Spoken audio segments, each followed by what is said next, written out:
In the Pasadena, California house in which I and my siblings grew up, my father's book collection was on a shelf in the corner of the living room, which made it easily accessible.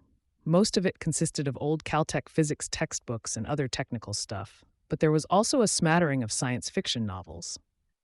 The only one that ever caught my eye was entitled, quite simply, City by Clifford Simak, and I was delighted to just now find the original paperback cover from the copy in my dad's library.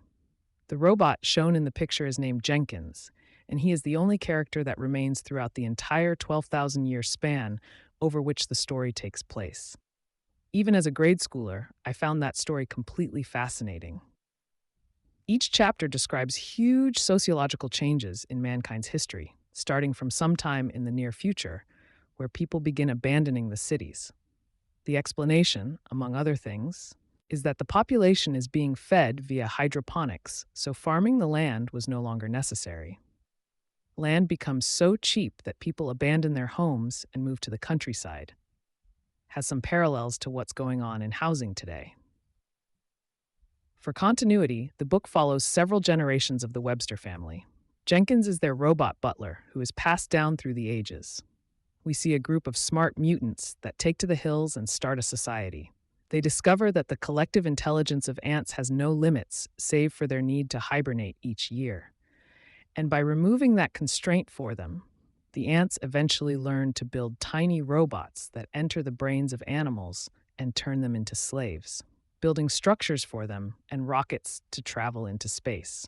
The mutants ultimately figure out how to create doorways to parallel universes into which they depart. That's just one of many side stories. Men learn to change their bodies so they can live on Jupiter.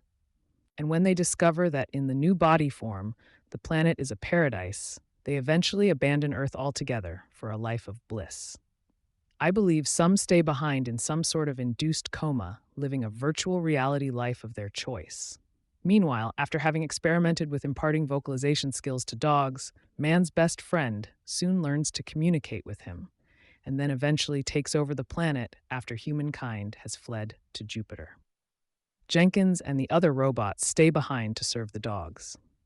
One other aspect of the book that I still find particularly amusing is that it pretends to be a series of legends, published by the dogs in the distant future, about their alleged mute past and about this creature called man, who they supposedly once served. Each chapter is preceded by a discussion of the prevailing views of contemporary scholars, dog scholars, about the authenticity of various parts of each tale. The satirical irony just oozes out of the pages. Now, I'm sure that all sounds quite ridiculous, but it was perfect for sparking a young boy's imagination. I even later used it for a book report in the 8th grade, and the teacher was quite amused with the enthusiasm evident in my synopsis. Simak is an excellent storyteller, and there are so many intriguing ideas and threads. It was this book that first introduced me to the concept of a parallel world existing, not along an extra-spatial dimension, but a few seconds in time behind us, like the frames of a motion picture film, just slightly different, as it was well described. A consequence of that reality would be the impossibility of time travel, as there would be no independently reachable past or future. Of course, that would probably conflict with relativity theory.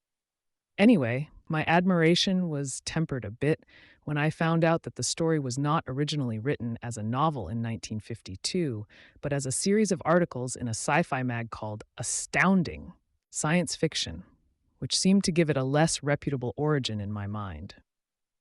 Later, I learned that this periodical and others helped launch what is referred to as the golden age of science fiction, as well as the careers of many later-to-be famous authors, including Isaac Asimov. Those mags were where the action was back in the 30s and 40s.